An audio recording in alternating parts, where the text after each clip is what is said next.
학원이 늦게 나와서 다른 과목들도 이제 들어갔어요?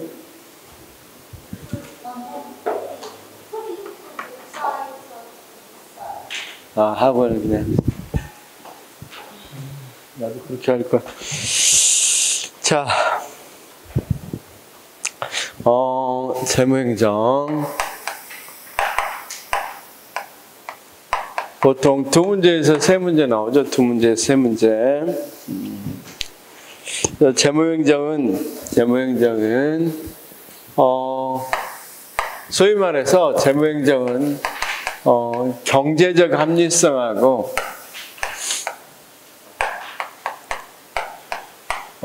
정치적 합리성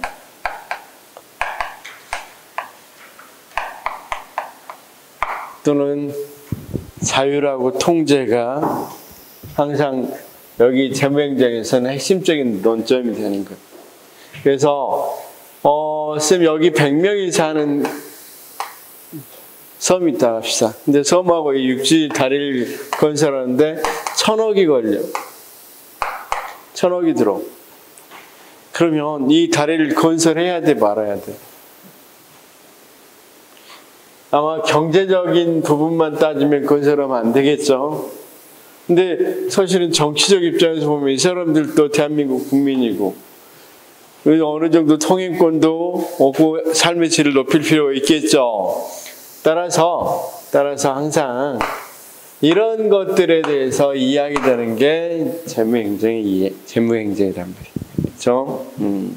그래서 자, 재무행정 크게 우리가 인사행정이 어떻게 크게 나누을 수 있다고 그랬어요? 그냥 개관이 있었고 크게 한 번만 재무가 아니라 인사입니다. 인사행정은 전체적인 개관이 있었고 개관에서는 인사행정의 요소로서 어떤 거 봤어요? 엽관주의, 실적주의, 직업공무원제, 대표관리제. 그렇죠? 그다음 이 인사행정에서 직무의 구조에서 계층제하고 직위분리제 봤었고 이런 식으로 쭉 봤었죠. 그리고 같이 재무행정 더 간단해요. 그냥 총론, 예산 총론 또는 개관은 되고 그다음 예산 결정 이론을 빼놨는데 여기 개관에다 넣어도 됩니다. 크게 그래서 그다음 이제 예산의 과정. 예산은 어떻게 이루어져요? 당연히 예산 심의하고, 그렇죠? 예산을 편성하고, 행정부가 국회가 심의하고, 자 행정부가 더 집행하고, 다시 결산하는 거죠. 그 과정. 여기 과정하고 마지막 예산의 혁신, 예산을 좀 더 전략하면서도 효율적으로 쓸 수 있는 방법 이런 것들이 예산의 혁신이죠. 크게 세 부분으로 돼 있어요. 세 부분. 그렇죠? 자 크게 보면 여기 크게 개관. 자 예산 결정 이론이라는 게 있는데 그거 많진 않아요. 주로 크게 보면 네 가지로 개별해서 볼 수 있는 거. 그래서 자 결과부터 한번 해봅시다.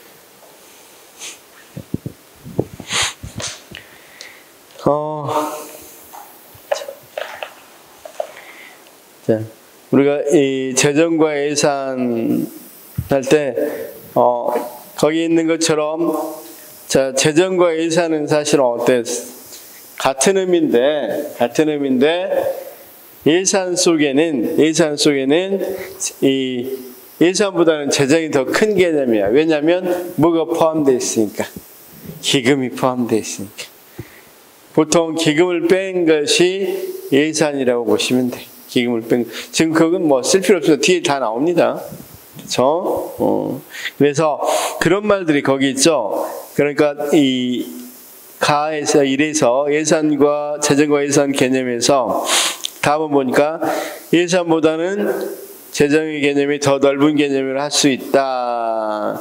그러나 큰 차이는 없고 라번 2007년 국가재정법 시행 이후 예산과 기금을 포괄하는 개념으로 재정 의미를 사용했다. 그러면 예산 플러스 기금이 재정이다 이 말이겠죠. 그래서 재정이 조금 더 큰 의미를 갖고 있다 이렇게 보시면 되겠고, 그런데 거의 재무행정은 예산에 대한 문제들 논합니다. 예산에 관한 문제.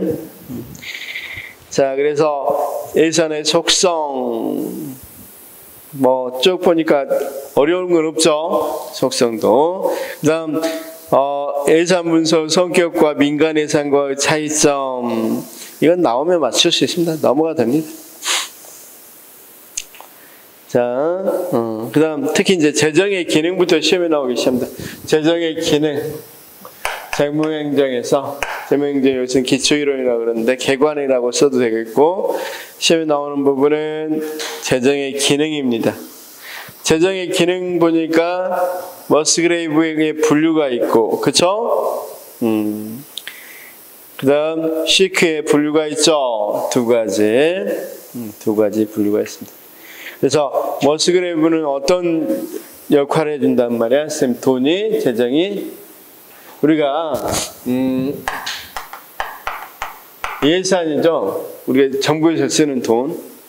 이 돈을 가장 대표적인 게 뭘로 걷어? 세금. 우리가 조세라고 그러죠. 조세를 걷어서 예산을 통해서 집행을 하게 되는 거죠. 예산이라는 것은 다음 연도에 어떻게 쓸 건지 정하는 문제인데, 실제로 다음 연도 되면 집행을 하는 예산이 되는 거니까 예산에 따라 집행이 이루어진단 말이에요. 그렇죠? 그래서 여기 뭐 다리도 놓고 철도도 놓고 이런 거 다 예산에 따라 집행되죠. 그러면 이런 예산의 기능이 뭐냐? 재정의 기능이 뭐냐? 그러면 일단은 자원 배분해 준다. 그렇죠? 그래서 효율성 측면에서 자원을 배분해 준다. 그 다음 또 예산은 어떤 측면도 있어. 우리가 소위 누진세라 그래서 부자가 훨씬 더 세율상으로는 가난한서보다 더 많이 내게 되죠. 전체 세율도 그렇고 전체 액수로 봐도 더 많이 내죠. 그렇죠? 그 다음 그런 기능도, 그런 누진 기능도 있고, 또는 어떤 기능을 통해서 예산을 배분할 때 꼭 잘 사는 사람들 많이 주고 그렇지는 않죠. 오히려 더 이 복지 쪽이 더 많이 쓰죠. 그러면 우리가 무슨 기능도 있고, 소득 재분배 기능도 있다 이렇게 말할 수 있겠어, 없겠어? 말할 수 있겠고, 그 다음 자, 어떤 것도 가능하게 한다? 경제 안정하게 해. 그래서 이번에 코로나 때 우리 예산 많이 썼죠. 재정 많이 투입했죠. 왜 그래? 너무 침체되면 안 되니까. 그렇죠? 그래서 경제가 어느 정도 인플레이션도 아니고, 또는 완전히 스테이플레이션도 아니고 침체 안 되게 해주는 기능도 하죠. 그렇죠? 그래서 주로 그러면 우리 쌤들 학교 다닐 때 어떤 거 배웠어? 페이지 한번 볼까요?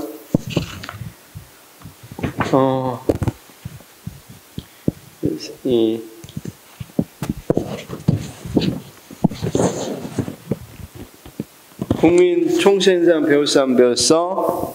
국민 총생산 13페이지 한번 볼까요?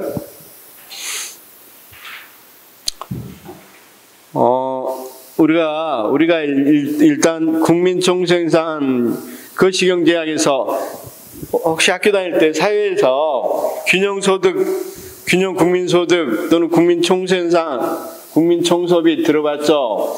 오늘 알아듣는 거 14페이지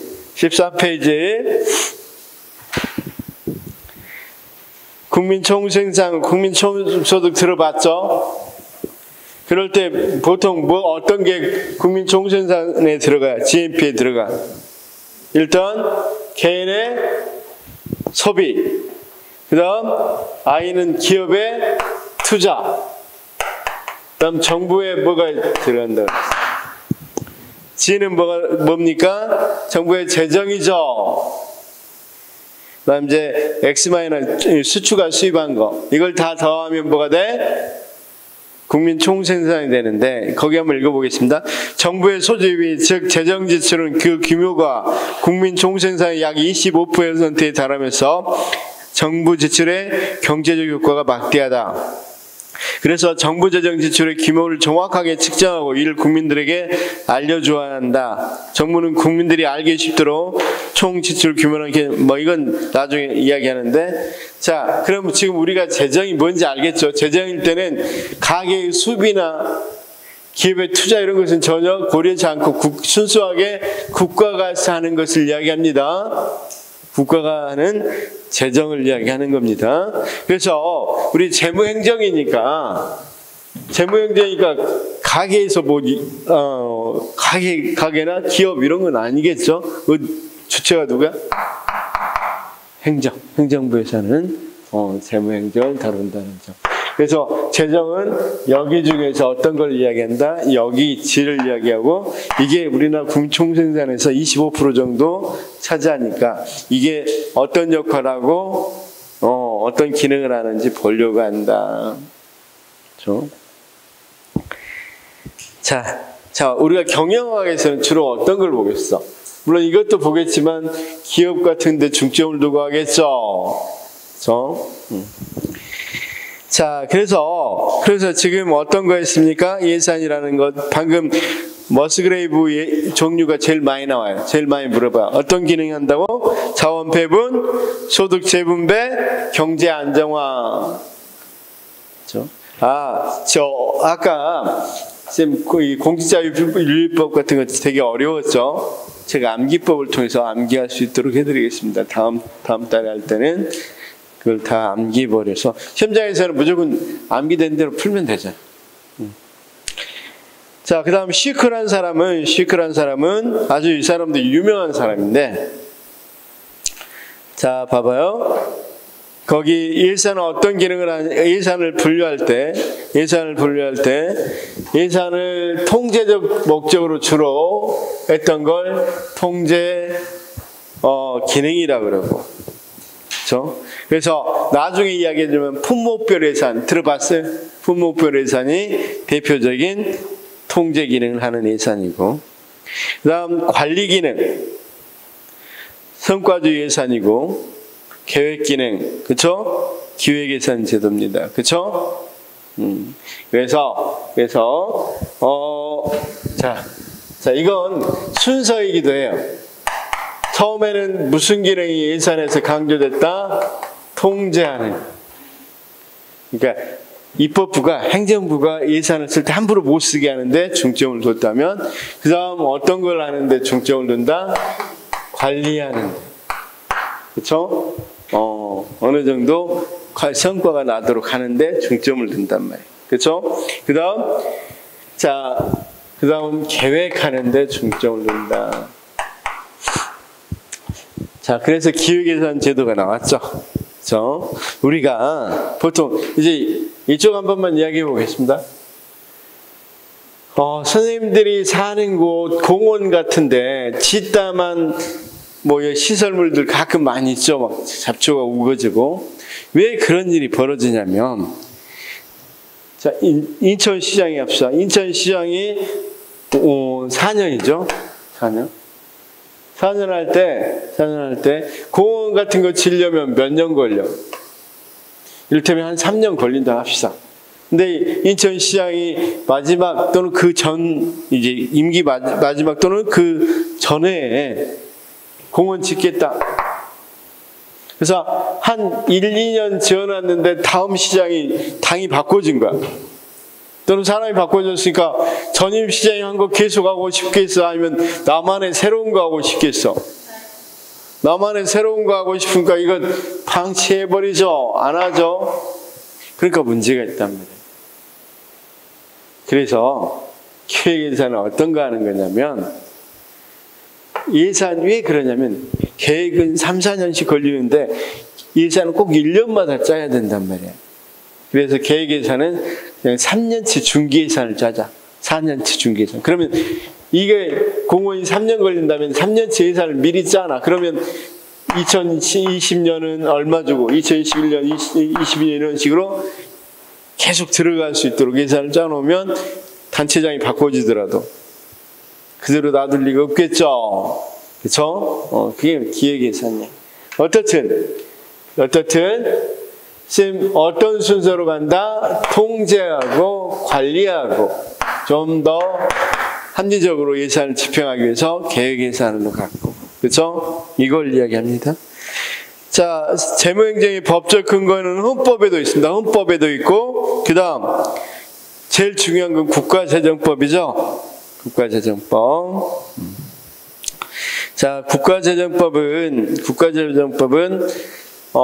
한번 갖고 다니면서 읽어봐도 괜찮아요. 국가재정법 한번 갖고 다니면서 읽어봐도 되는데, 저도 국가재정법을 프린트했었는데 어디로 가버렸네. 그건 자, 한 번씩 갖고 다니면서 읽어봐도 되는데, 그래서 헌법에 나온 규정이 뭐고 국가재정법에 나온 규정이 뭐냐 이렇게 되는데, 국가재정법은 전반적으로 예산에 대해서, 국가재정법 봐봐요. 총책이 있고 거기 한 장 넘기니까 자, 예산의 편성, 뭐 집행 이런 거 다 나와 있죠.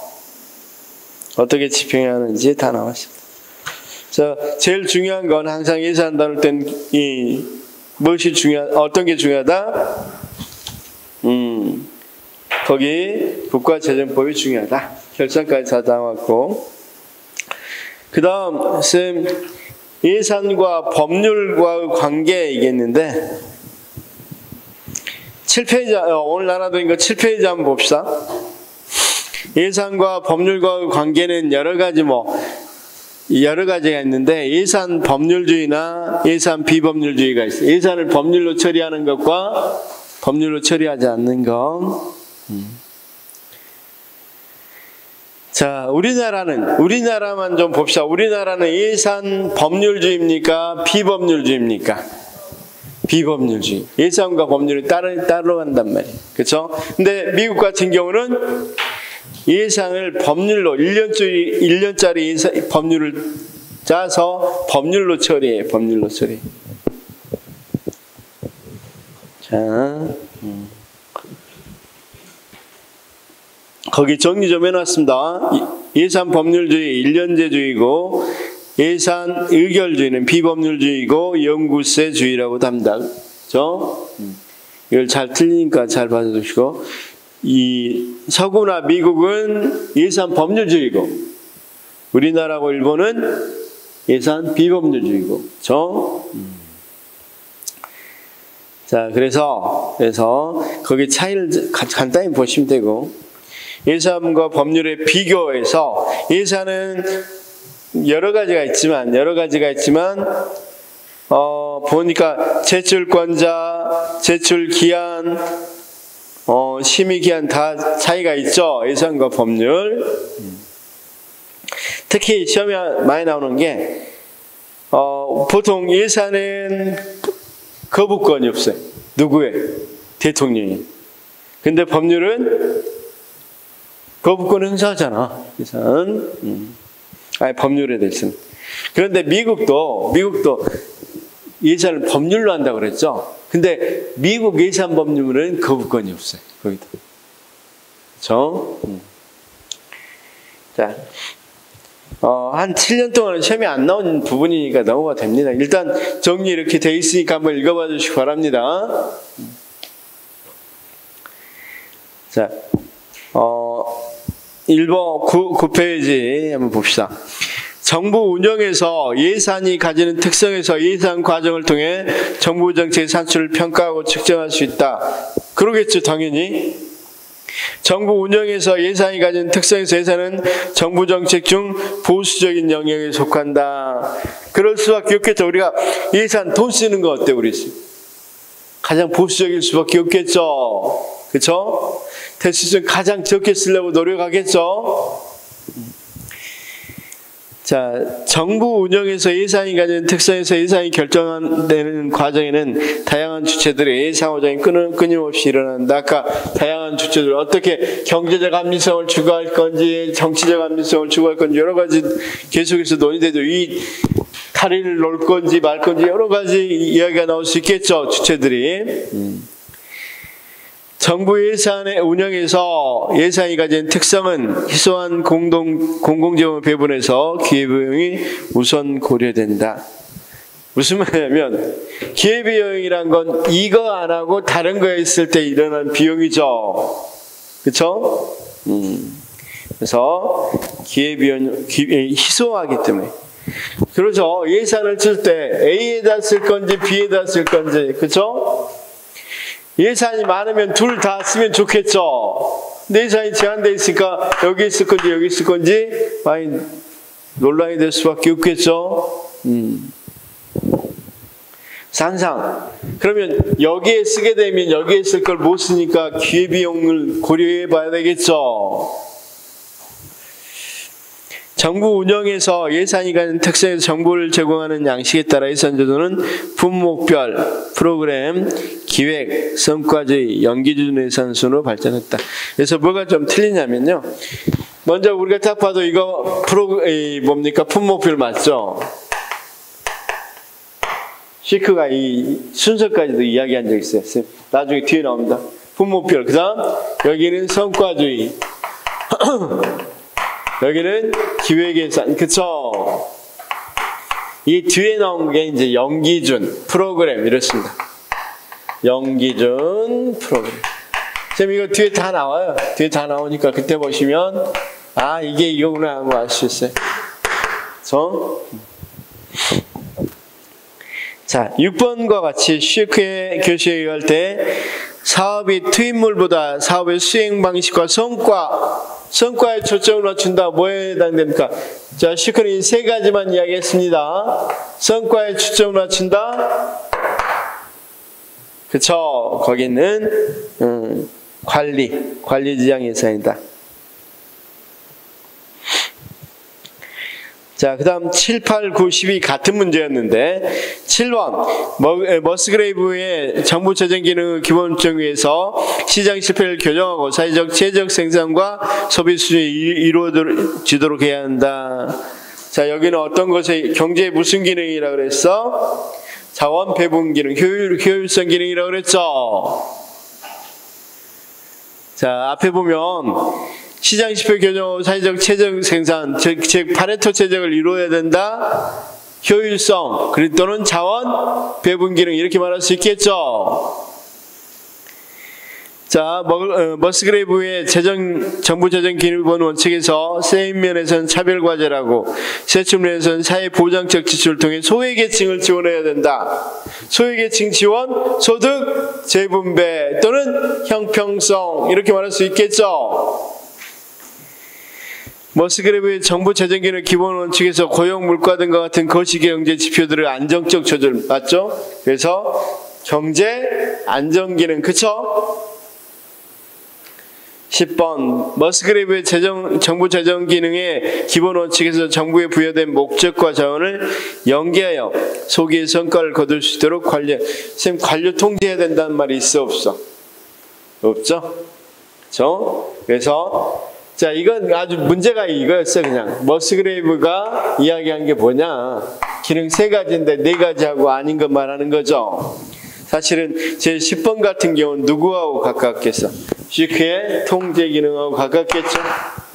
시크의 통제. 자,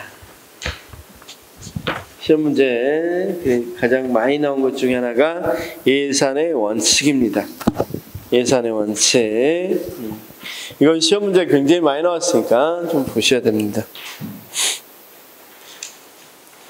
자, 예산의 원칙. 제가 좀 정리해 둔 걸로 봅시다. 저는 책을 오늘 받았어요. 오늘 받아가지고 제가 일부러 조금 정리를 좀 해서 오자 해서 선생님 거기 8페이지 이거 좀 정리를 이렇게 해놨어요. 정리를 이렇게 해봤어요.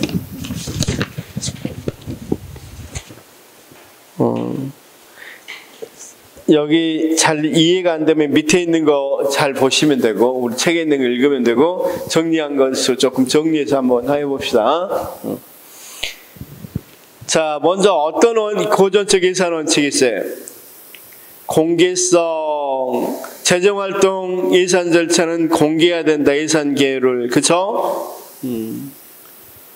어떤 것에 어디에 쓸 건지 정확히 공개해야 되는데 거기 있는 것처럼 쌤 예외가 있어. 예외도 좀 알아둬야 돼. 예외도 좀 알아둬야 돼.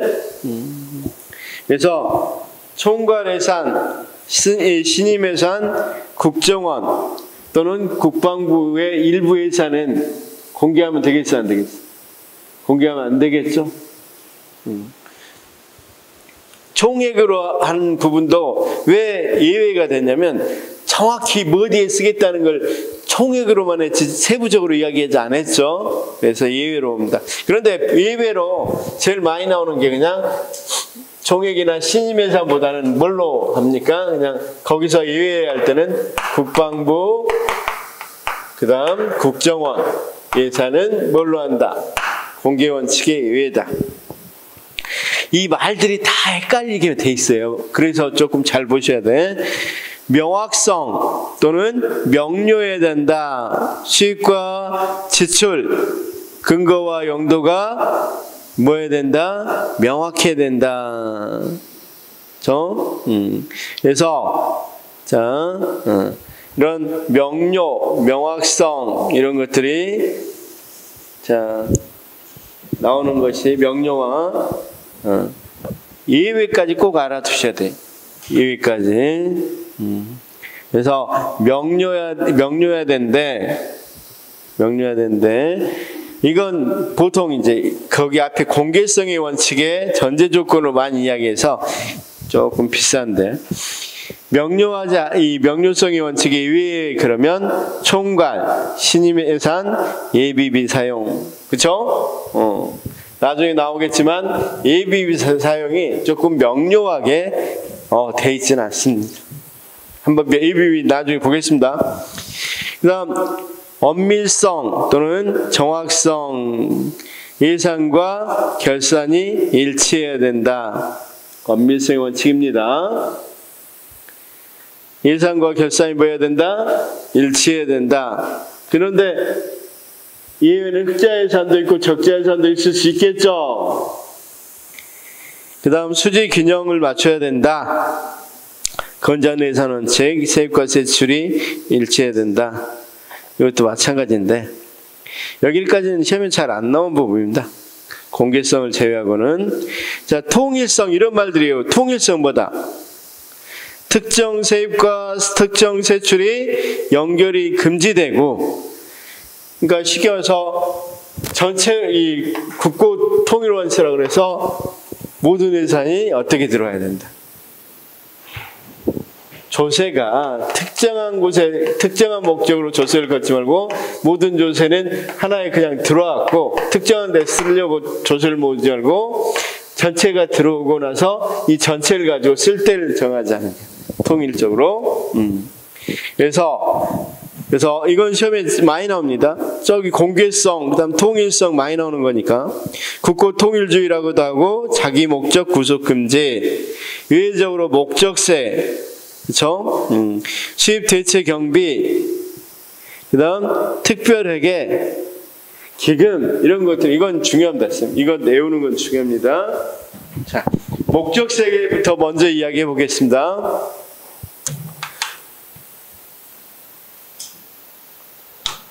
특별회계 그게면 당연히 곧 배우겠지만 특별한 곳에 쓰려고 회계를 짜는 거니까. 목적세는 뭐냐면, 자, 우리 쌤 차 있어 없어? 있어? 없죠. 그런데 선생님들이 이제 세금을 낸다 합시다. 근데 선생님들이 낸 세금으로 고속도로를 개보수를 하려고 해요. 그럼 좀 억울하죠. 나 차 없어서 한 번도 이용도 안 하는데. 그럴 때 여기 통행료를 걷어요. 통행료를 걷어서 지금 들어왔죠? 지금 통행료를 걷었죠, 지금? 자, 걷어서 조세 형태로 걷을 수도 있고, 조세 형태로, 교통세 형태로 걷어서 어디에만 쓰는 거야? 여기에만 쓰는 도로 개보수에 쓰는 거. 이런 게 목적세. 다시요. 뭐 하기 위해서? 특정 목적을 위해서 세금을 걷고, 그럼 통일성의 원칙이 이해되죠. 그렇죠? 이런 것들을 뭐라 그래? 목적세라고 해. 목적세. 그렇죠? 자, 통일성의 원칙에 의하는 보다 목적세, 수입, 대체 경비. 수입 대체 경비는 어떤 거냐면 여권 발급할 때 우리 선생님들 수수료 내야 한다. 학교면 공무원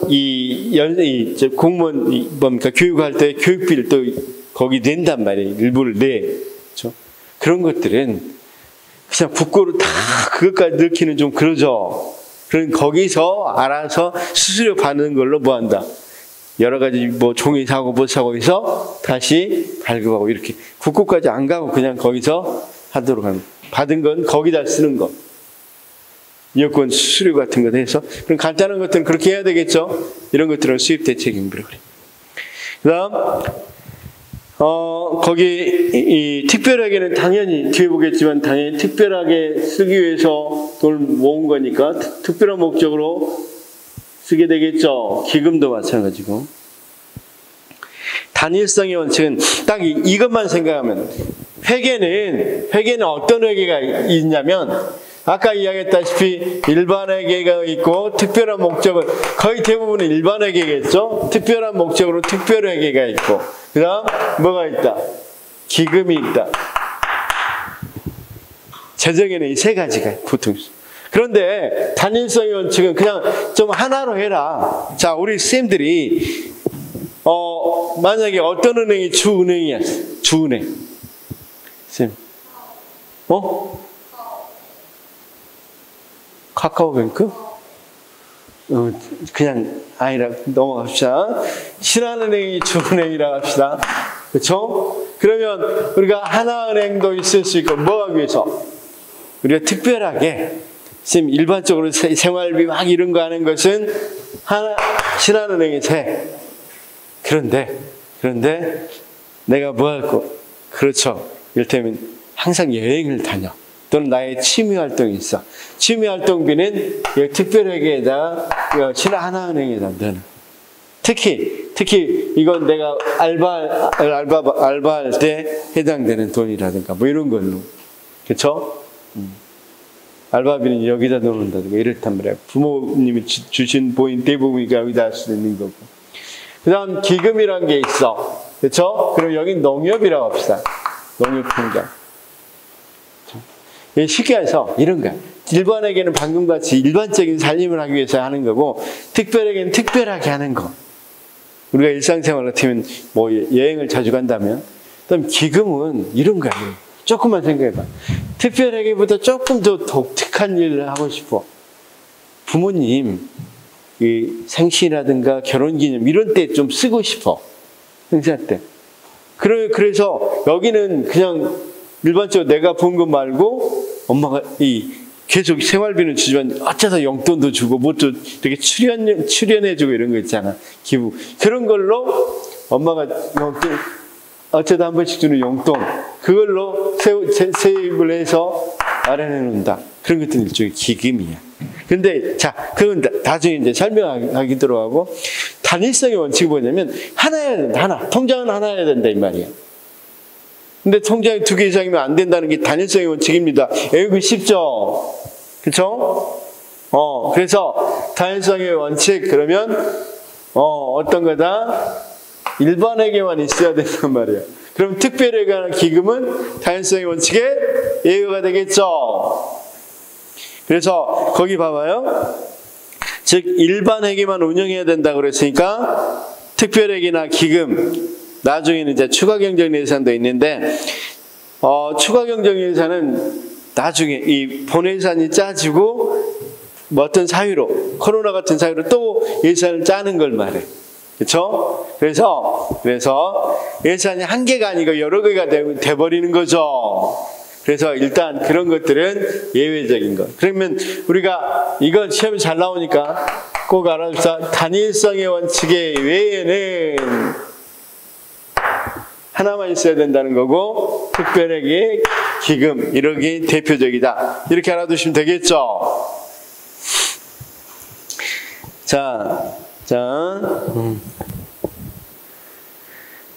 거기 통일성은 어떤 거냐면 이런 거예요, 이런 거. 여기는 신한은행 딱 통장 하나야 된다는 건데 통일성의 원칙은 이걸 이렇게 본 거야. 여기가 조금 위배된 통일성은 뭐야? 특정 목적을 위해서 특정 세금을 거두면 안 된다고 그랬죠. 그렇죠? 그래서 약간 이거 비유는 좀 다르겠지만 거두면 안 되는 거니까 아까 특별한 목적으로 거뒀잖아. 여행 가기 위해서. 뭐 이런 것들은 안 된다는 것도 통일성의 원칙이니까 약간 겹치는 부분이 있죠. 네.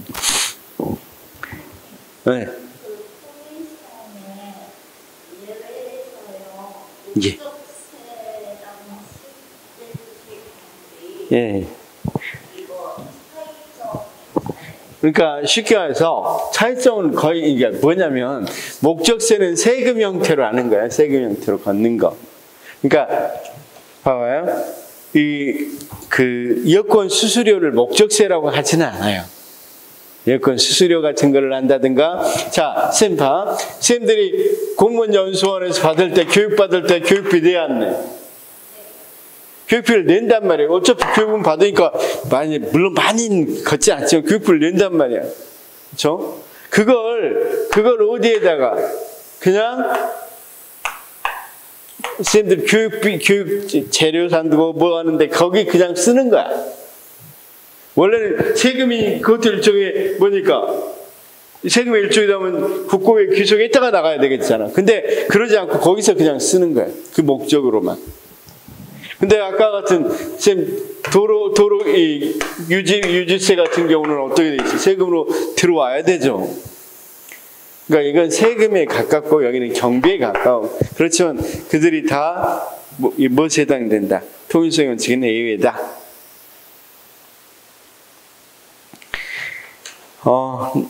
나중에 이제 특별한 기금까지 한번 구분해 볼 겁니다.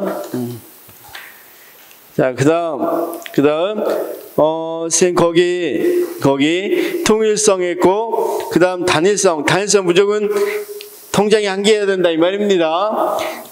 그다음 어떤 것이 있다고 그랬습니까? 완전성.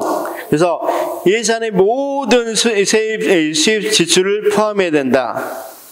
그러니까 완전성 포괄성이라고도 하고 예산은 수입 지출 포함 안 되는 예산이 있으면 된다 안 된다? 안 된다. 그래서 이외를 보니까 뭐가 있습니까? 수입 대체 경비하고 미안해. 이 순기 예산하고 어떤 거? 뭐라고 써져 있는데 안 보네. 현물 출자 같은 거. 그렇죠? 그래서 모든 수입과 지출을 포함해야 된다. 그래서 보통 예산 총계주의라고 합니다. 예산 총계주의.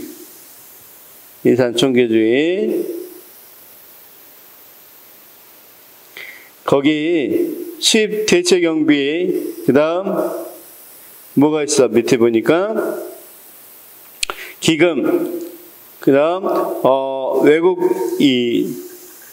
차관의 뭡니까?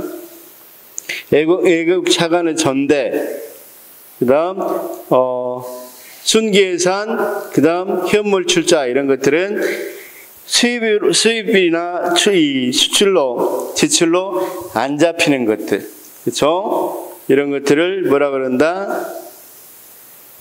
이건 무슨 말이냐면 자, 외국 차관의 전대 한번 이야기해 보겠습니다. 이 예를 한번 들어볼게요. 선생님 금방 이해는 금방 될 거란 말이에요. 이해 하나만 주면. 자, 만약에 대한항공이 굉장히 어려워요. 지금 어려워.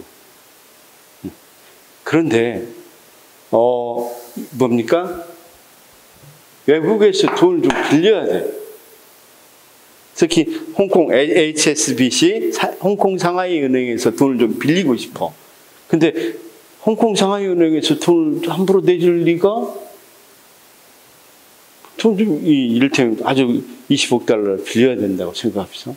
근데 뭘 보고 빌려? 내가 저거 얼마나 알아? 그래서 빌려주기가 꺼림칙하단 말이야. 그럴 때 우리나라 기획재정부 장관이 보증을 쓴단 말이야. 내가 보증을 쓸게. 너네 뭐 20% 빌려줘. 그래서 보증이 자기가 뭐 마치 뭐한 것처럼 빌린 것처럼 해서 여기다 준단 말이야. 이걸 뭐라 그러냐면 거기 외국 차관의 전대라고. 그렇죠? 자기가 빌리고 대출은 그러니까 이 대출을 중간에서 이렇게 해주는 것을 전대라고 그러죠. 전대. 그러면 왜 이건 예산에 수입과 지출에 넣지 않을까? 그렇죠? 예산에 수입과 지출에 넣어야 되는데 왜 안 넣냐면 자 이런 생각을 해봐. 여기 이건 그냥 보증서 준 거잖아. 보증서 준 건데 우리가 수입했고 지출을 나가고 그런 건 조금 쓰기가 애매하죠. 자, 선생님들 보증서면 어디다 넣을 거야? 수입에 넣을 거야? 지출에 넣을 거야? 보증서인데. 그냥 보증만 쓴 거니까 나중에 뭐 갚으면 되잖아, 자기들이. 그래서 안 넣어. 그래서 어떻게 하냐면, 자, 봐봐요. 자, 어떻게 하냐면, 이거 할 때, 수입과 지출 이런 게 있는데, 이거 할 때 왜 안 넣냐면, 기획재정부 장관이 이렇게 자신이 뭐 보증서 줄 때, 이 대한항공에서 뭐라 그러지? 은행에서 뭘 잡는다 그러지? 돈 빌려줄 때 뭘 받아? 저당자 넣고 다 그 담보를 다 대한항공 비행기 몇 대 이렇게 담보해요. 내가 대신 뭐 해줄까? 보증해 주니까 너 또 어기면 나 그거 가져갈 거야? 비행기 몇 대 내한테 줘야 돼? 이렇게 보증을 다 받고 하는 거니까 좀 확실하단 말이야. 그러니까 굳이 수입에다 넣고 또 지출하고 이럴 필요가 있겠어, 없겠어? 이런 것들이란 말이야. 아까 우리 선생님 아까 잘 물어봤는데 거기 수입 대체 경비는 아까 설명했죠? 거기 있는 거 수입 대체 경비. 수입 대체 경비는 아까 수입 어디로는 들어오지 않아요. 자, 선생님 잘 봐봐. 그 여권 수수료 같은 건 거기서 그냥 해결해 버려. 근데 아까 목적세 잘 물어봤는데 목적세 같은 경우는 이렇게 도로에서 통행료 같은 거둔 거 있죠. 이건 당연히 국고에 들어갔다가 나가. 그러니까 세입이 들어왔다가 나가는 거야. 그래서 목적세는 무엇의 원칙에 의해는 아니야. 여기같이 완전성의 원칙에 의해는 아니야. 단지 통일성의 원칙에 의해야. 근데 수입 대체 경비는 그 돈을 가지고 거둔 돈을 가지고 거기에다 쓰고 또는 어디까지 안 들어? 국고까지 안 들어오고 바로 거기서 써. 그러니까 뭐가 되는가? 무슨 원칙에도 예외가 되는가? 완전성의 원칙에도 예외가 된단 말이에요. 이해는 됐어요? 좋습니다. 모르면 물어보십시오. 물어봐야 잘할 수 있으니까. 그 다음 거기 기금도 마찬가지고 기금도 예산에는 안 들어옵니다. 기금은 예산의 이외로 쓸 때 보통 기금을 써요. 그러니까 기금도 여기 세출에는 들어오지 않습니다. 자, 그 다음 이제 순기예산이라는 것은 말 그대로 전체 총계가 아니라 뭘 빼고 그렇죠. 우리가 보통 뭐한 것만 실질적으로 남은 것만 하니까 전체를 가지고 가지는 않는단 말이에요. 그러니까 어느 정도 총계하고는 문제가 있겠죠. 그래서 순계가 들어가면 예의적인 걸로 하고 현물로 출자하는 것. 그러니까 쉽게 해서 어떤 걸로 현물로 출자하는 것도 역시 어떤 것에 의해서 출자니까. 이런 것도 있습니다. 이 공공용지 같은 걸 대신 이렇게 빌려주는 거 이런 것들도 현금 출자인데 현물 출자 같은 경우는 그래서 보통 세입세출 안 잡습니다. 그렇죠? 자, 그다음 사전 의결의 의결의 원칙, 그렇죠? 사전 의결 원칙은 말 그대로 자, 세입세출은 국회의 사전의결 받아야 된다는 건데 사전의결이 안 됐을 때는 거기 뭐 이를테면 준예산, 사전의결과 달리하는 전용, 긴급 재정 경계 명령도 긴급하니까 사전에 할 수 있겠어 없겠어? 자, 사고이월은 이후에 승인 안 받고 다음 연도에 쓰는 거야. 쓰다가 나중에 이건 자세히 더 나옵니다. 예비비도 사전의결과 거리가 있고. 자, 그 다음 한정성은 세 가지입니다. 양적인 한정성, 그래서 금액을 한정하는 거. 질적인 한정성은 어디에다 써라는 목적을 한정하는 것. 시간적 한정성은 주로 회계연도 그 안에서 써라는 거. 그 다음 주체의 한정성은 사용 주체가 딱 제한되어 있는 거. 행정부가 쓸 거면 행정부가 쓰는 거. 이런 것들을 주체의 제한이라고 합니다. 거기 이제 선생님들 추가 경정 예산은 뭔지 알겠죠, 대강? 자, 추가 경정 예산은 이런 거야. 올해 이 예산을 다 언제 짰겠어? 2021년도 예산을 짰겠죠? 예산을 짜서 2022 예산을 지금 시행하고 있단 말이야. 근데 코로나 때문에 많이 자영업자들이 어렵대. 그럼 뭐 하자고 그래? TV 보면 추가 경정하자고 그러죠. 그렇죠? 이런 걸 추가 경정 예산이라고 그래요. 그러면 정해진 한도를 넘어섰잖아, 금액을. 저기 진짜로 정해주는 건 여기 본예산에서만 정해준 거잖아. 근데 이걸 추가에 더 넘어서 또 한 번 주라 그러니까 추가 경정 예산. 물론 이 추가 경정 예산을 쓰면 나중에는 본예산에 합쳐집니다. 개념만 합시다. 개념만 일단. 그 다음 예비비 사용. 예비비는 그렇죠. 우리가 총액으로 받아서 예비비는 원래 본예산에다가 예비비가 돼 있는데 본예산 이외에 추가로 예비비는 꼭 필요할 때만 써야 돼. 그런데 어쨌든 썼다는 것 자체는 뭐야? 그 정해진 금액을 넘어선 거죠. 본예산까지만 써라 그러고 부득이한 사항에 예비비 쓰게 돼 있는데 어쨌든 쓰면 본예산을 넘어간 거니까 예비비. 그 다음 질적 한정성은 우리가 입법 과목, 행정 과목 이렇게 이야기하는데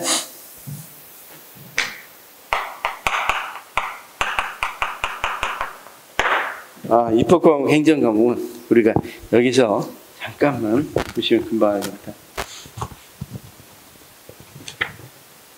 이건 용어 싸움입니다. 용어만 잘 알면 너무너무 쉽고 용어를 모르면 상당히 어렵게 되고. 선생님 23페이지 한번 봐봐. 23페이지. 거기 이제 문화체육관광부에서 나온 우리나라 예산 분류표야, 쌤. 문화관광부에서 나온 예산 분류표입니다. 나중에 다 설명하겠지만 그 크게 장관항, 세항, 세세항 저기 있죠. 그러면 거기 문화 및 관광이 장에 해당되죠. 관에는 문화예술, 관광이죠. 그 다음 항에는 문화예술 중에서 종교문화지원, 콘텐츠 사업 육성, 외래관광객 유치 이렇게 돼 있죠. 23페이지요. 아니 저기로 우리 쌤 오늘 나눠드린 거.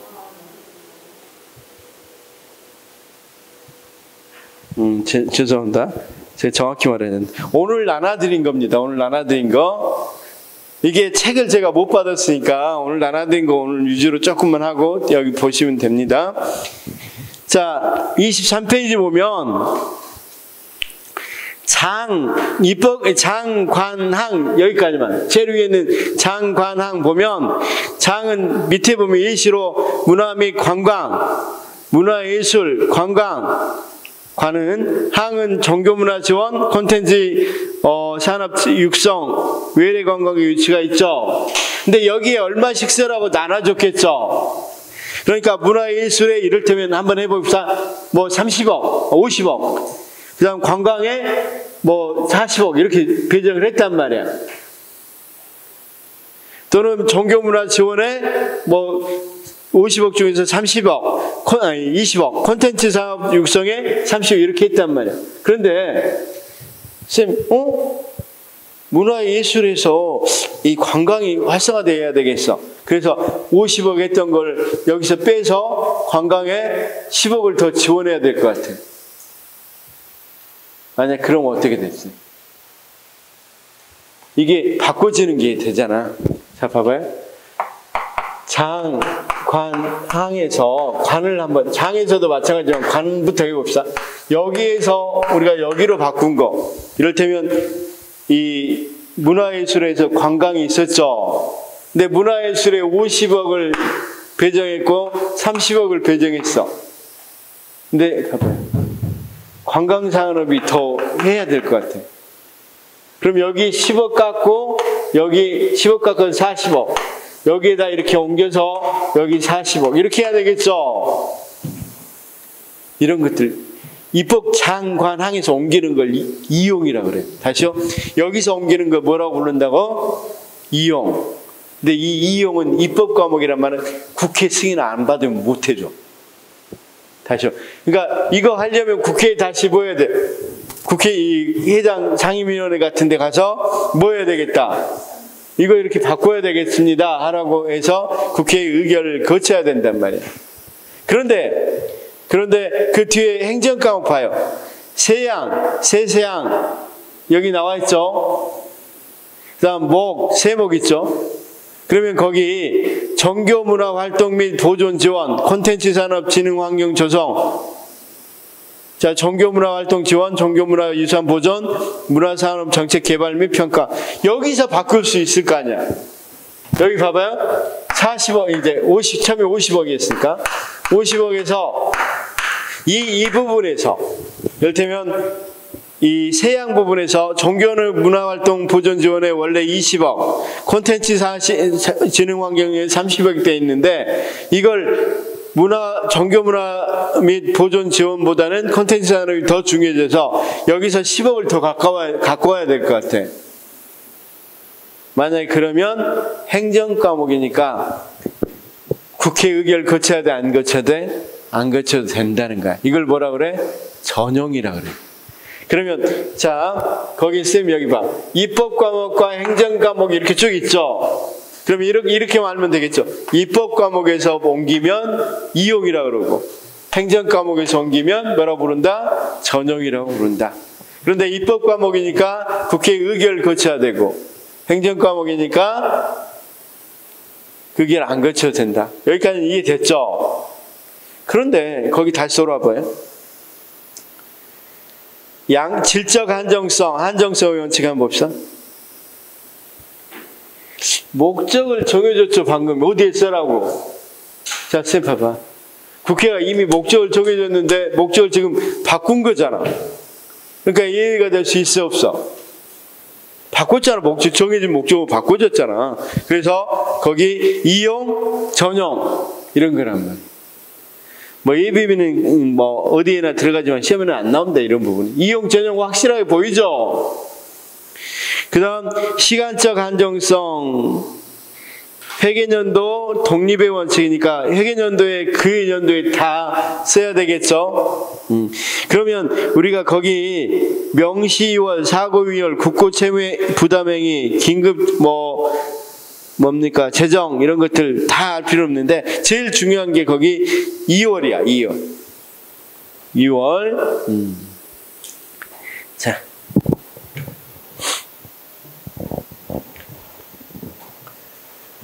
어, 2022년도에 다 쓰라고 그랬는데 12월 31일까지 못 썼어. 그럴 때 여기 좀 봅시다. 두 가지 방법이 있느냐면 2023년도에 써야 되잖아.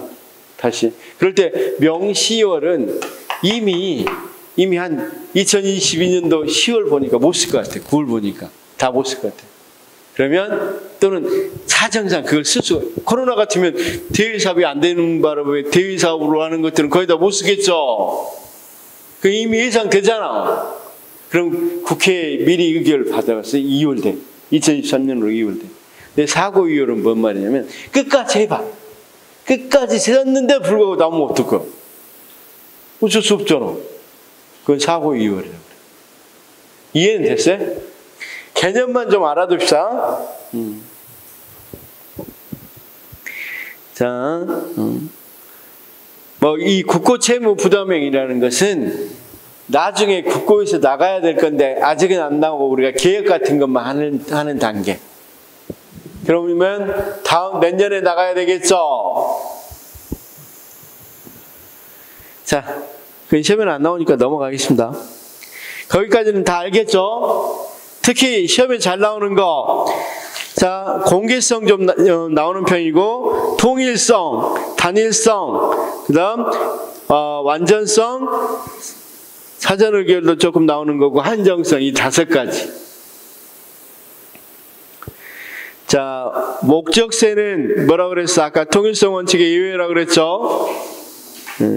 국세 중 목적세, 지방세 중 목적세가 있는데, 선생님 이건 나중에 문제로 봐두시고, 자, 거기, 그렇게 목적세가 있다는 것만 알아두시면 되고, 두 번째, 국가연구개발사업의 대가는 예산에 포함하기 때문에 옛날에는 완전성 원칙이 예외였어. 국가연구개발사업은. 그러니까 완전성의 원칙은 뭐라고 그랬어? 모든 세입과 세출은 다 들어와야 된다고 그랬죠. 근데 거기 어떤 것은 국가연구개발사업은 원래는 아니었는데 2013년에 다시 들어오게 만들었단 말이에요. 세입세출 계산하도록. 총계산에서 총계산은 일반회계에서 플러스 특별회계, 순계산은 총계산에서 어떤 부분, 중복분을 뺀 거. 이제 이게 주로 입법 전통적 예산 원칙으로 입법부 우월의 예산 원칙이야. 입법부 중심에. 근데 최근에는 어때요? 예산을 통제하지 것보다는 행정부가 자율적으로 좀 활용해서 효율적이고 효과적으로 쓰자는 주의죠. 그래서 최근에 예산 원칙, 현재적 예산 원칙으로 거기 뭐 돼 있습니까? 행정부 책임의 원칙, 예산기구 교류 원칙, 보고 원칙, 다원적 절차 원칙, 적절한 수단 구비의 원칙, 시기 신축적으로 쓰자는 원칙, 행정부 재량 원칙, 행정부 계획의 원칙. 그러니까 주로 행정부가 자율적에 지중돼 있죠. 이건 명칭 정도만 알아두시면 돼. 시험 문제 나올 때. 자, 한번 예산 원칙에 대해서 잊어먹기 전에 한번 쭉 한번 보도록 할까요? 문제를 좀 봅시다. 몇 페이지? 문제 페이지 좀.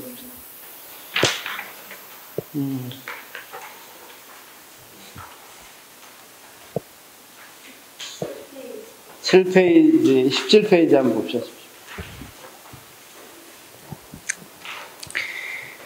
자, 다음에서 설명하는 예산 원칙은 예산 총계주의 원칙이다. 완전성의 원칙이다. 한번 국가재정법 제17조에 한 회계연도의 모든 수입을 세입을 하고 모든 지출을 세출한다. 제53조 규정사항을 제하고는 세입과 세출은 모두 예산에 계상해야 된다. 이렇게 돼 있단 말이에요. 완전성. 자, 그 다음 2번 사전 의결의 원칙. 회계연도 개시 전에 예산이 확정돼야 된다. 예외적인 것으로는 준예산이 있다. 그쵸? 자, 우리가 2022년도 예산은 언제까지 확정돼야 돼? 최소한 2021년 12월 31일 12시까지 확정돼야 되겠죠? 이게 확정 안 되면 준예산을 편성해. 준예산. 이건 나중에 보도록 하겠습니다. 통일성의 원칙. 통일성은 뭐라고 해서 특별 재정 수입과 특정 지출이 연계돼서는 안 된다고 그랬죠. 이거 꼭 알아둬. 이거 뭐하고 좀 매치가 안 돼. 말하고 이 뜻하고 이 정의하고 매치가 좀 안 되죠. 용어랑. 통일성 원칙은 특정 재정 수입과 특정 지출이 연계돼서는 안 된다는 거죠. 4번 단일성의 원칙은 뭐라고 그랬어? 통장은 하나여야 된다. 그쵸? 일반 회계만 있어야 된다는 거죠. 그럼 거기 이외에는 어떤 거라 그랬어? 특별회계나 기금이라고 그랬죠. 그래서 자, 무엇은 틀렸어? 4번은 틀렸죠. 이용과 전용은 무엇의 원칙에 의해서 이용과 전용? 한정성, 그쵸? 한정성의 원칙에 의했고, 특히 이 질적인 한정성의 원칙에 의했죠.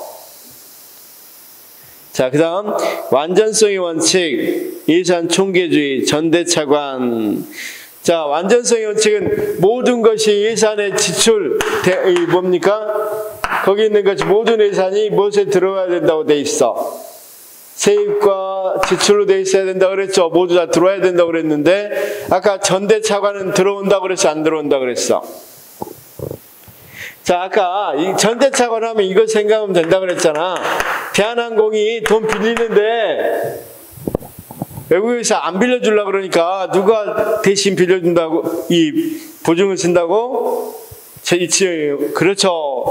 뭐 재정경제부 장관이 내한테 빌려주라 차라리. 그리고 재정경제부 장관이 누구에게 주겠어?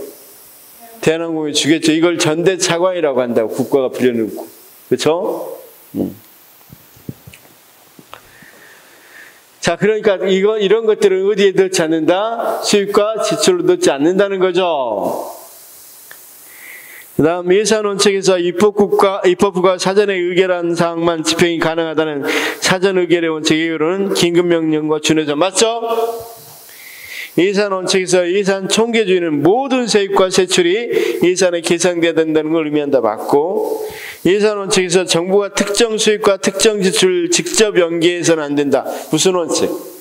특정 수입과 특정 지출을 직접 연계해서는 안 된다. 통일성의 원칙이죠. 자, 꼭 그거 알아두라고. 특정 수입과 특정 지출이 직접 연계되는 안 되고, 통일성의 원칙의 예외는 뭐라 그랬어? 대부분 목적세, 그 다음 특별 회계, 기금 이런 것들이라고 그랬죠. 또는 수입 대체 경비, 그렇죠? 그래서 자, 그냥 이렇게 해봅시다. 통일성의 원칙, 그런 특정한 목적과 특정한 수익과 특정한 식으로 특정한 목적을 위해서 쓰면 안 된다는 거죠. 그렇죠?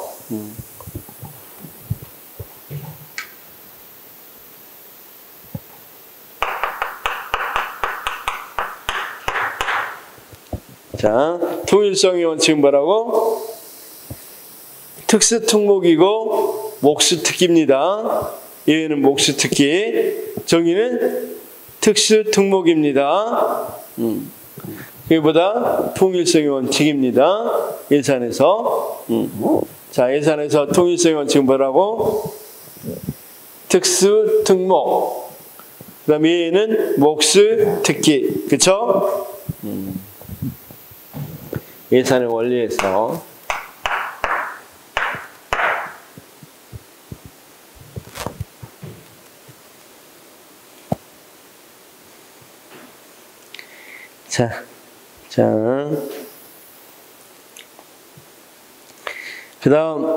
그 다음, 그래서 거기는 뭐가 틀린 거야, 쌤?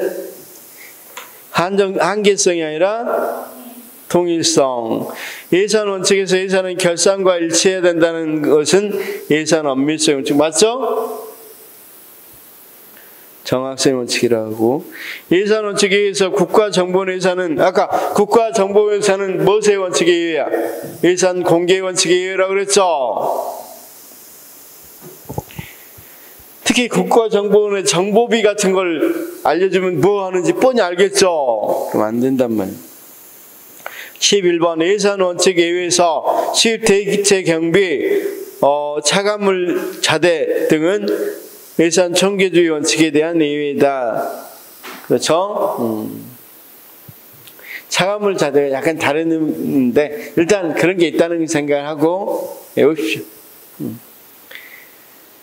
자, 12번 예산 원칙에 의해서 특별회가 추가경전 예산은 예산 단일성의 원칙에 맞죠? 예산 단일성의 원칙은 뭐라고 그랬어? 예산은 일반 회계 하나여야 된다 이거였죠? 근데 특별회계 문제가 있는 거죠? 추가경전 예산을 짜는데 또 짜는 거죠? 13. 예산 원칙에 의해서 예산 한정성의 원칙 중 예산 목적 외 사용 금지인 질적 한정의 원칙은 엄격히 지켜지고 있다. 쉽게 말해서 이용 전용이 거의 안 일어난다. 엄격히 말이 안 되죠. 이용 전용 굉장히 잘 일어나는 편입니다. 특히 전용은 국회 의결도 안 받으니까 다른 데 쓸 걸 뭐 한다. 갑자기 중요한 데 있으면 거기 전용해서 쓰는 경우가 많이 있죠. 요즘 뉴스도 한번 보면 이런 말 있잖아요. 지금 정부가 조금 비난을 많이 받으니까 다른 데 쓸 걸 전용해 쓴다는 말 많이 하죠. 대통령실 계획 모수하기 위해서 다른 데 쓸 걸 전용했다는 말 많이 쓰죠. 왜 전용할까? 이용 안 하고. 이용하면 국회 의결을 거쳐야 되니까 국회의원들이 알 수 있겠어, 없겠어? 알아보려. 그러니까 뭐해? 국회의원들이 안 하고 행정부 내에서 뭐 할 수 있는 거? 사용할 수 있는 전용을 쓰면 행정부 공무원들이 뭐 굳이 야당도 아니고 그럴 리가 없겠죠. 그래서 보통 전용을 많이 썼죠. 그러니까 전용이 엄격히 지켜지고 있는 게 아니라 많이 사용되고 있죠. 그래서 여러분들이 이제 TV 같은 거 볼 때 뭐 예산을 전용해서 그럼 그 말이구나 이렇게 알아두시면 됩니다. 예산 원칙에서 한정성의 원칙의 이유는 계속비, 단일성의 원칙은 기금이다. 자, 예산 원칙, 한정성 원칙 중에서 특히 한 회계연도에 끝내야 되는데 계속해서 하는 계속비라고 그랬죠. 그러니까 회계연도 이 원칙, 회계연도에 한정하는 원칙에 예외되는 게 계속비 맞고, 거기 봐봐요. 선생님, 제가 드린 8페이지 보시면 시간적 한정성에서 회계연도가 원래 독립돼야 된다는 거죠. 다른 말로 하면 1년 단위니까 예산은 1년에 끝내야 된단 말이야. 그렇죠? 그런데 안 끝낸다 그랬죠. 우리가 사고 이월 같은 거, 명시 이월, 그렇죠? 계속비 같은 경우는 맞고. 그 다음 단일성의 원칙의 이유는 기금 맞죠? 단일성은 뭐라고 그랬어? 통장이 하나여야 된다. 일반 회계만 있어야 된다. 그런데 특별하게 기금이 있다는 건 뭐가 된다? 예외다. 그렇죠? 국가재정법 좀 넘어가고요. 19번. 예산 원칙에서 정부가 특정 수입과 특정 지출을 직접 연계해서는 안 된다는, 여기서 틀렸죠. 그러니까 문제가, 지문이 반복되는 문제가 굉장히 많단 말이야. 특정 지출과 특정 수입과 특수 특지 또는 특수한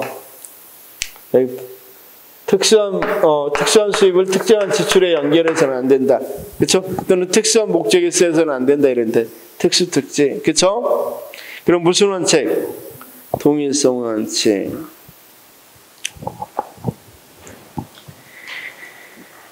자, 그다음 20번은 예산 원칙에서 특별 회계. 19번은 뭐가 틀렸어요? 일단 한계성 원칙이 아니라 통일성의 원칙이죠.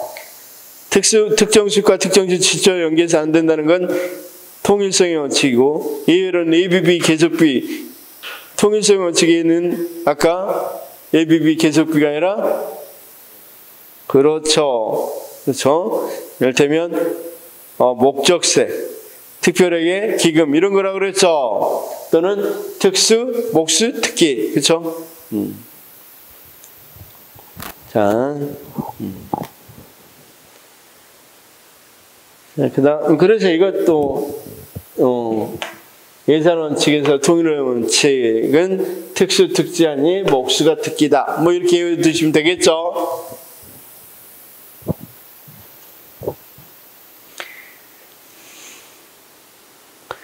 자, 그다음 예산 원칙에서 특별하게는 단일성의 원칙에 대한 예의고 목적성은 공개성의 원칙에 대한, 말이 안 되죠 지금. 자, 특별하게는 단일성의 원칙에 대한 예의 맞죠? 근데 목적세는 통일성의 원칙에 의해서 그러니까 계속 반복해서 나오잖아. 하나 물어볼게요. 공개성의 원칙에 의해는 뭡니까? 국정원이나 국방부의 예산이라고 그랬죠. 예산 원칙에서 예산 한정성의 원칙 중 예산 목적 외 사용 금지인 질적 한정의 원칙은 엄격히 이거 질적 한정의 원칙의 대표적인 게 뭐라 그랬어? 이용과 전용이라고 그랬죠. 그래서 이건 엄격히 지켜지지 않는다고 그랬죠. 예산 원칙에서 준예산 제도는 사전 의결의 원칙에 대한 예의이고 예산의 이용은 한정성의 원칙에 대한 예의. 정확히 맞죠? 자, 행정부에 의한 책임 부담의 원칙, 예산관리 수단의 원칙, 공개의 원칙, 다원적 절차 채택의 원칙 중 자원관리의 효율성과 계획성을 강조하는 현대적 예산제도 원칙에 해당하지 않는 건 쌤, 옛날 전통 고전적 예산 원칙 하나 있네요. 그게 뭡니까? 공개성의 원칙이죠. 공개 원칙. 자, 다음은 예산의 일반 원칙의 예로 원칙과 예외사항이다. 사전 의결의 원칙 뭐야? 이건 문제가 좀 있죠. 좀 바꿔야 되겠습니다. 이건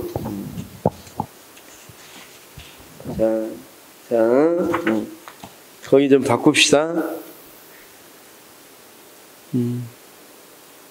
사전 의결 원칙 X죠. 목적세.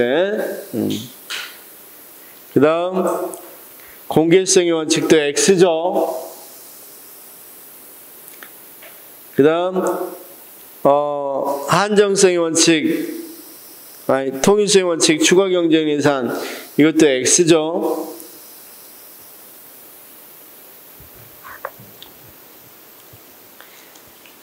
그 다음 한정성의 원칙, 준예산 이것도 X죠.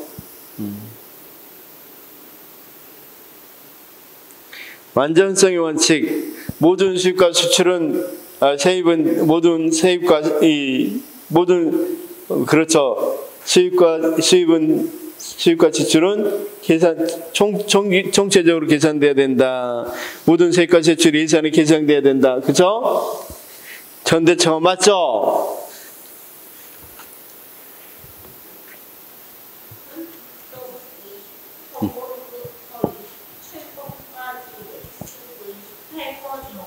예.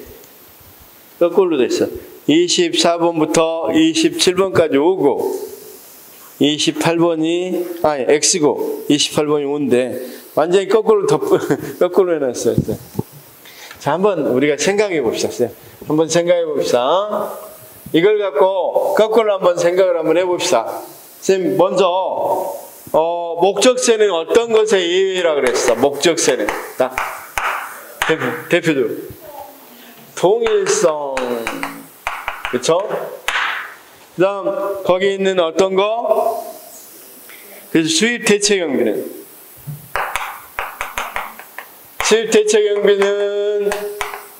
특수한 목적에 특수한 수입으로 특수한 지출해서는 안 되는 통일성의 원칙에 의해도 되고 또 무엇에도 이해가 돼. 우리가 여기 수입 대체 경비는 아예 세입으로 안 잡힌다고 그랬죠. 거기서 써버린다고 그랬죠. 그랬으니까 모든 것은 들어야 된다는 거였죠. 예산이 계산돼야 된다는 것이 그래서 이외니까 완전성 또는 예산 총계주의 예죠. 그 다음 추가 경정 예산은 예산을 또 한 번 짜는 거죠. 자, 특히 일반에게 하나여야 된다. 예산 하나여야 된다는 단일성의 원칙에 위배된다. 자, 그 다음, 자, 준예산은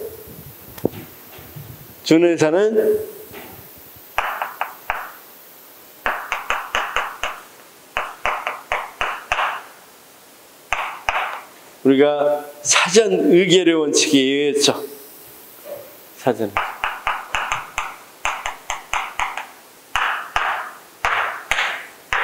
이게 지금 좀 안 되더라도 계속 하다 보면 금방금방 눈에 들어온단 말이에요. 특히 시험에 잘 나오는 게 뭐였어요? 목적세 같은 경우였죠.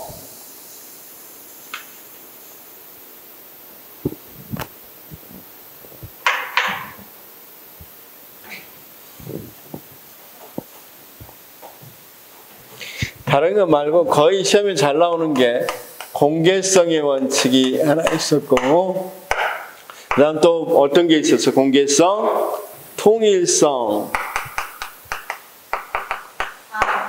그 다음 단일성, 그렇죠, 완전성, 그 다음 사전 의결, 이런 게 잘 나오는 거니까. 그 다음 뭐가 있다 그랬어? 한정성. 주로 이런 것들이 시험에 나온다 그랬죠. 그렇죠? 그래서 자, 이 정도만 알아두시면 되겠어요. 그렇죠?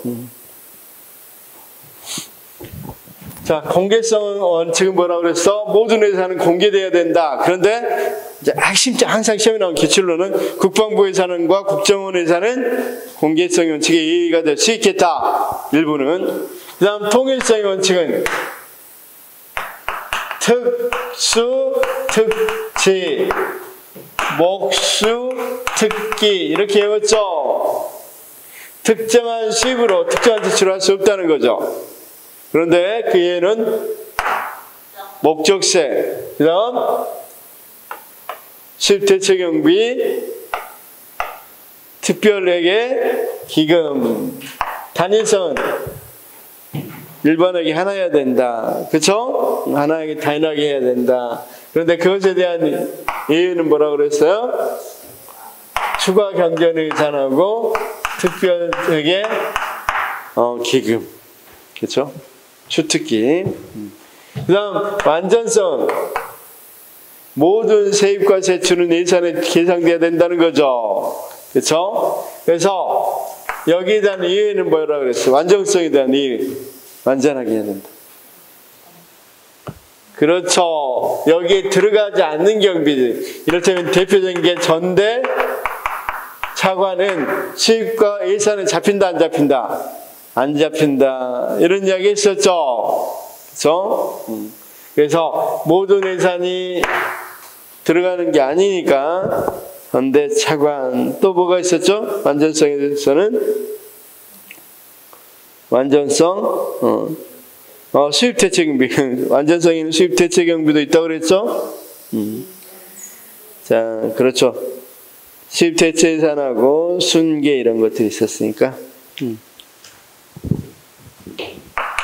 아, 그렇지. 이게 중요하지. 수입대책경비도 물론 중요하지만 특히 기금. 순계는 시험에 안 납니다. 기금. 그렇죠?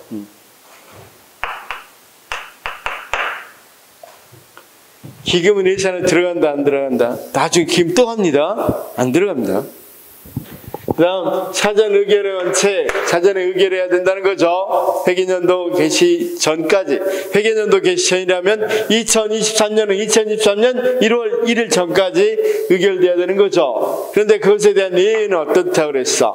대표적인 게 우리나라는 준예산, 뭐 다른 나라는 잠정예산, 가예산 이런 것도 쓰는데 우리나라는 준예산 쓰니까 준예산. 그 다음 한정성의 원칙에 대한 얘기는 어떻다고 그랬어요? 양적으로 정해준데 그걸 넘어선다든가, 그렇죠? 질적으로 목적을 정해줬는데 목적 외에 사용한다든가, 그렇죠? 그 다음 어떤 게 있다고 그랬어? 시간적으로 회계연도 독립돼야 되는데 회계연도 그 다음 연도까지 써버리는 거. 이런 것들이 대부분 어떤 것에 해당되겠어? 한정성. 그 다음 주체가 한정돼야 된다. 이것도 들어가긴 해요. 주체도.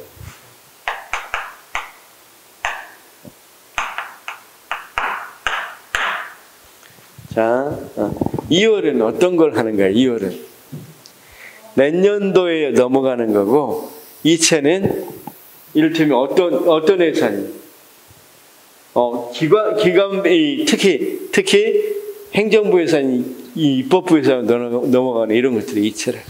그러니까 기관이 넘어가면 안 되겠죠. 그런 것들을 이체라고 합니다. 어쨌든 그런 건 시험이 잘 안 나오니까 이 정도로만 좀 알아두시면 되겠죠? 이 정도로만 알아두시면 되겠죠. 정리는 다 했다고 하고.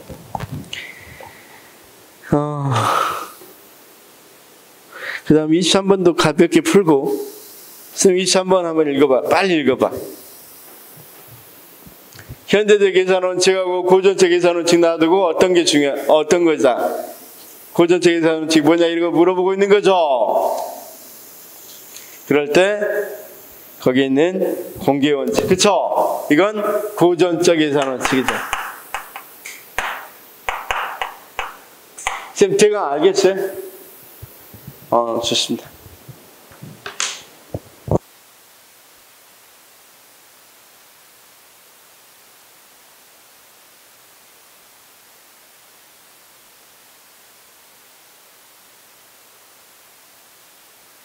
나왔을 것 같아. 그래도 시험 보면 한 문제 정도 나온다는 생각이 들겠죠? 쉬었다 하겠습니다.